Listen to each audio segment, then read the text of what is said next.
Let's start with the National Review Against Trump issue, which came out with this big against Trump and some of the biggest names in the conservative movement. Are you sorry that happened? Do you think that was a mistake, or you're fine with it? Rich Lowry would be a better person to ask Okay. about that. And I do think that it gets misunderstood. It was partly my idea, but I don't call the shots at NR. Rich does, or at least he thinks he does.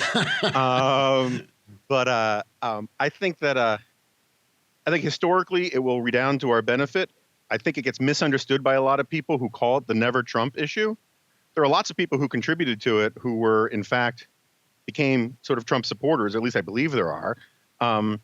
It came out on the eve of the Iowa caucuses, so it was before a single vote had been cast. And the reaction to it, I have to say, was not the best moment for a lot of people. I was amazed by how many people, colleagues and friends of mine on Fox News, would say things like, "How dare the National Review try to tell voters who to vote for?"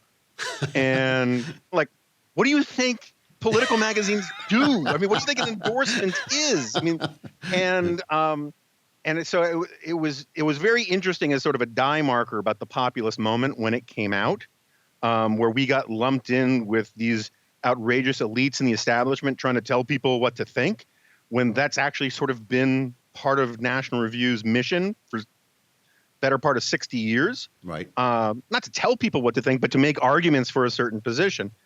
So I don't know. I think you can make the case corporately that it was a mixed bag and alienated a lot of people. I'm perfectly willing to defend it till I'm blue in the face on the grounds that what we were in effect doing was endorsing the field against Donald Trump. And I don't see anything as a major intellectual or philosophical or journalistic criteria that says that was a bad idea. It might have been bad marketing.